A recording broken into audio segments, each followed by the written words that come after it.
শুরু করছি শ্রী রামকৃষ্ণদেবের মুখে গল্পের জটিল। ছোট্ট ছেলে জটিল। বাড়িতে তার বিধবা মা ছাড়া আর কেউ নেই, কিন্তু তার মা সুতা কেটে খায়। তবে তাদের খাওয়া পড়ার কোনো অভাব হতো না, কিন্তু বড় গরিব। জটিলের মা রোজ ভগবান কৃষ্ণের পূজা আরাধনা করত আর নিত্য ঠাকুরের কাছে প্রার্থনা জানায়, হে প্রভু, আমায় রক্ষা করো, দেখো খোকা যেন বড় হয়ে ভালো হয়, সৎ হয়। জটিল একটু বড় হয়েছে, মা তাকে স্কুলে পাঠালে। স্কুল গ্রামের অপর প্রান্তে। স্কুলে যাবার সময় রোজ জটিলকে এক বনের মধ্য দিয়ে যেতে হতো। বড় বড় গাছগুলোর জন্য বনের পথ ভীষণ অন্ধকার, ফলে জটিলের খুব ভয় করে। লম্বা লম্বা হাতের মতো নিচু ডালগুলো যেন তাকে ধরতে আসছে, আর ওই লতানে গাছগুলো দেখতে ঠিক ভয়ঙ্কর সাপের মতো। স্কুলের পথে জটিল ভাবছে, আমার সঙ্গে একজন কেউ থাকলে বেশ হয়, তার সঙ্গে কেমন কথা বলতে বলতে চলে যাব। কিন্তু কেউ নেই।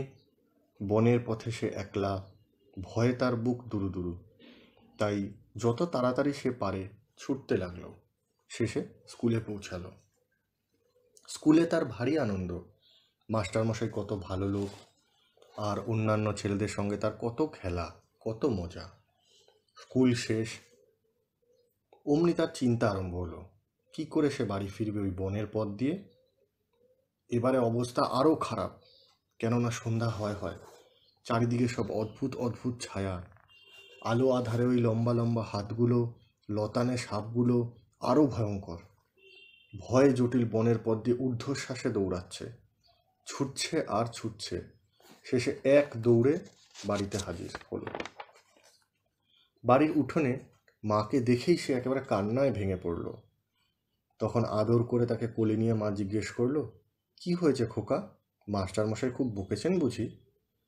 চোখের জল মুছতে মুছতে জটিল বললে, না মা, স্কুলে আমার খুব ভাল লাগে, কিন্তু ওই যে বনের মধ্যে কতটা পথ, আর আমি একা, আমার কিন্তু ভীষণ ভয় করে।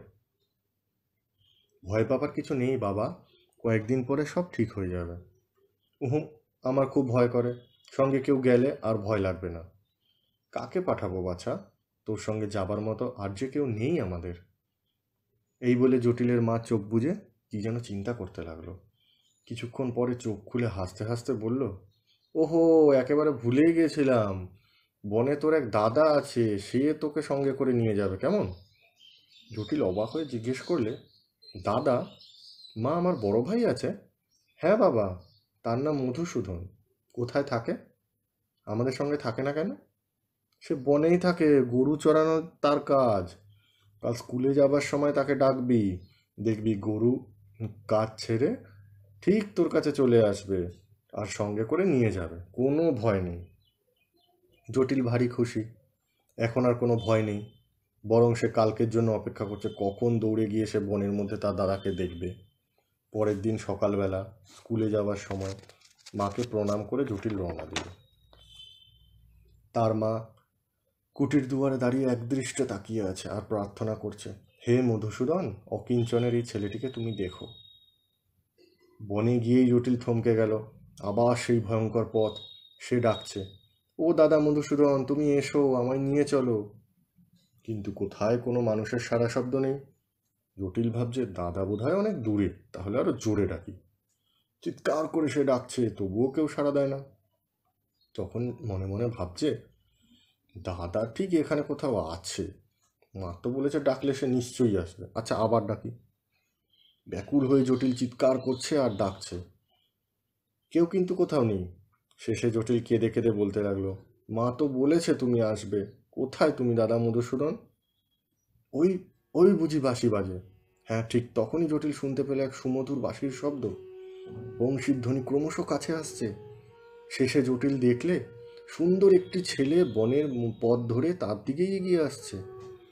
ছেলেটি সুদর্শন ও নয়নাভিরাম, মাথায় ঝলমলে সুন্দর মুকুট, শিরে বাঁকা শিখি পাখা ময়ূরপুচ্ছ, মোহন মুরলীধারী, করে বাঁশি, দেহে দিব্য কান্তি। জটিলের কি আনন্দ, দৌড়ে গিয়ে জিজ্ঞেস করলে, তুমি আমার মধুসূদন দাদা? মা বলেছিল তোমায় ডাকলে তুমি গরু চড়ানো ছেড়ে আমার কাছে চলে আসবে। আর বনের পথে আমার সঙ্গে যাবে? দেখো না, আমায় একলা স্কুলে যেতে হয়, কি ভয় করে। ছেলেটি বললে, হ্যাঁ, আমি তোমার মধুসূদন দাদা, এসো, তোমার সঙ্গে আমি যাব। মধুসূদন দাদাকে পেয়ে জটিলের মনে বিপুল আনন্দ। দুজনে বনের পথ দিয়ে যাচ্ছে, যেতে যেতে কত গল্প, জটিলের বাড়ির খবর, বড় হয়ে স্কুলে যেতে তার খুব ভালো লাগছে ইত্যাদি। জটিল ভুলেই গেছে আগের দিন এই পথে সে কি না ভয় পেয়েছিল। বনের পথ শেষ। মধুসূদন বলল, তবে আমি এখন আসি, কেমন? জটিল বললে, সন্ধ্যায় বাড়ি ফেরার সময় আমার সঙ্গে থাকবে তো? তুমি না এলে কিন্তু আমার ভীষণ ভয় করবে। মধুসূদন বলল, হ্যাঁ নিশ্চয়ই, আমায় ডেকো, আমি ঠিক চলে আসব। এইভাবে রোজ সকাল সন্ধ্যায় বনের মধ্যে গিয়ে জটিল তার মধুসূদন দাদাকে ডাকে, আর ডাক শুনে তার দাদা চলে আসে ও সারাটা পথ তার সঙ্গে থাকে।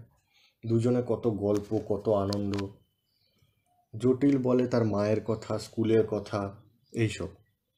মধুসূদন সব শোনে আর মাঝে মাঝে বাঁশি বাজায়।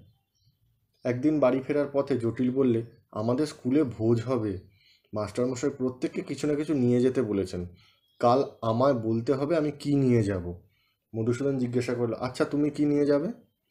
জানি না, আমরা তো খুব গরিব, মনে হয় আমি কিছু নিয়ে যেতে পারবো না। মাকে বলো, মা জানে কি করতে হবে। বাড়ি ফিরে জটিল তার মাকে সব কথা বললে। তারপর মাকে জিজ্ঞেস করলে, আমি কি নিয়ে যাব মা? এই কথা শুনে তার মায়ের মনে দুঃখ হলো।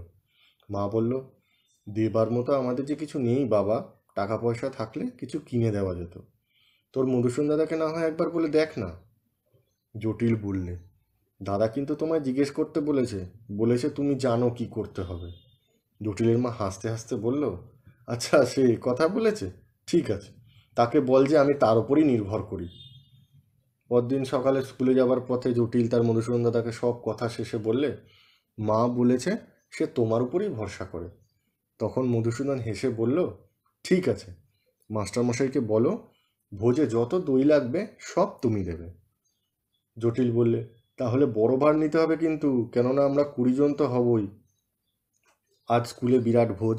জটিলের ভারী আনন্দ, এক দৌড়ে বনে হাজির, বড় ভার ভর্তি দইয়ের অপেক্ষায় আছে। কিছুক্ষণ পরে প্রতিদিনের মতো বনের পথ ধরে তার দাদা মধুসূদন এগিয়ে এলো। ভাতটি দিয়ে বলল, এই নাও, তোমার মাস্টারমশাইকে এটি দিও। ভাতটি হাতে নিয়ে জটিলের মন খারাপ হয়ে গেল। সে ভাববে, এ যে একেবারে ছোট ভাত, এতে বড় জোর 6-7 জন খেতে পারবে। জটিলের মুখের দিকে তাকিয়ে মধুসূদন বলল, মন খারাপ করো না, এই ভারে তোমাদের সকলের কুলিয়ে যাবে। এদিকে দইয়ের ছোট ভার দেখে মাস্টারমশাই তো রেগে আগুন। তিনি বললেন, জটে, তুই না বলেছিলি ভোজের সব দই দিবি? সেই জন্য আমি আর অন্য কোনো ব্যবস্থাও কিছু করিনি। ছেলে যেখানে এত, এই ছোট ভার নিয়ে আমি কি করব? না, তুই সব পণ্ড করলি দেখছি। মাস্টারমশাইয়ের নির্দেশে দইয়ের ভারটি একধারে রেখে দেওয়া হলো। ভোজন প্রায় শেষ। হঠাৎ মাস্টারমশাইয়ের মনে পড়লো ওই ভারের কথা। তিনি বললেন, না, দই নষ্ট করা ঠিক হবে না, কয়েকটা ছেলেকে অন্তত দেওয়া যেতে পারে। এই জোটে, যা নিয়ে আয় ওই ভাতটা। দুঃখিত মনে জটিল 3-4 জন ছেলেকে দই দিলে। তারপর দেখলো এক অদ্ভুত ব্যাপার, ভার থেকে দই নেওয়ার সঙ্গে সঙ্গে আবার ভর্তি হয়ে যাচ্ছে। তখন তার মনে খুব আনন্দ। ছেলেদের লাইনে এদিক ওদিক গিয়ে সবাইকে প্রচুর পরিমাণে দই দিলে। জটিলের কাণ্ড দেখে মাস্টারমশাই তো বিস্ময় বিহল। তিনি বললেন, জটে, তুই সকলকে দই দিলি কি করে? ভাবছিলুম ওই খুদে এক ভার মাত্র দই আনলি। আগে এই তো ভার, কিন্তু দেখুন এখনও ভর্তি। অসম্ভব, এই দইয়ের ভার তুই কোত্থেকে পেলি বল এখনই। আগে আমার দাদা দিয়েছে। তোর দাদা? আমি তো জানতাম না যে তোর বড় ভাই আছে। আগে স্কুলে আসার আগে আমিও জানতুম না। বনের পথ দিয়ে রোজ সে আমায় নিয়ে আসে আর পৌঁছে দেয়। সে কোথায় থাকে, কি নাম? জটিল তখন তার দাদা মধুসূদন সম্বন্ধে সব কথা বললে। সে কি করে, কেমন দেখতে, কি সুন্দর বাঁশি বাজায়। মাস্টারমশাই বললেন, বটে, তোর মধুসূদন দাদাকে আমি দেখতে চাই, তোর সঙ্গে গেলে দেখা হবে? আগে হ্যাঁ, আজ সন্ধ্যায় আমার সঙ্গে বনে চলুন, আমি ডাকলেই দাদা চলে আসবে। স্কুলে শেষে জটিলের সঙ্গে তার মাস্টারমশাই বনের মধ্যে গেলেন। তারপর জটিল তার দাদা মধুসূদনকে ডাক দিল, কিন্তু সে এলো না। তখন বারবার জোরে জোরে ডাকতে লাগলো, তবুও আজ মধুসূদন দাদার দেখা নাই। তখন মাস্টারমশাই বললেন, জটিল, তুমি সত্য কথা বলোনি, আসলে তোমার কোনো বড় ভাই এই বনে থাকে না। অভিমানে জটিল কাঁদতে লাগলো। সে বলে, না মাস্টারমশাই, আমি সত্যি বলছি, আমার দাদা আছে, তার নাম মধুসূদন, সেই আমাকে এই দইয়ের ভাত দিয়েছিল, আপনি বিশ্বাস করুন। তাহলে সে কোথায়, আসছে না কেন? ব্যাকুল হয়ে চিৎকার করে জটিল আবার ডাকতে লাগলো, ও দাদা মধুসূদন, তুমি কোথায়? আমার কাছে এসো, তোমায় আসতেই হবে, নইলে মাস্টারমশাই ভাববে না মিথ্যে কথা বলছি। অমনি শোনা গেল এক সুমধুর বাঁশির শব্দ। ওই দাদা আসছে, কি সুন্দর বাঁশি বাজাচ্ছে। বাঁশির শব্দ শুনে মাস্টারমশাই এদিক ওদিক তাকাচ্ছেন মধুসূদনকে দেখার জন্য, কিন্তু তাকে আর দেখা যাচ্ছে না। বনের মধ্যে থেকে এক মধুর স্বর ভেসে এল, জটিল, তোমার মাস্টারমশাই আমায় এখন দেখতে পাবে না, তার এখনো অনেক দেরি।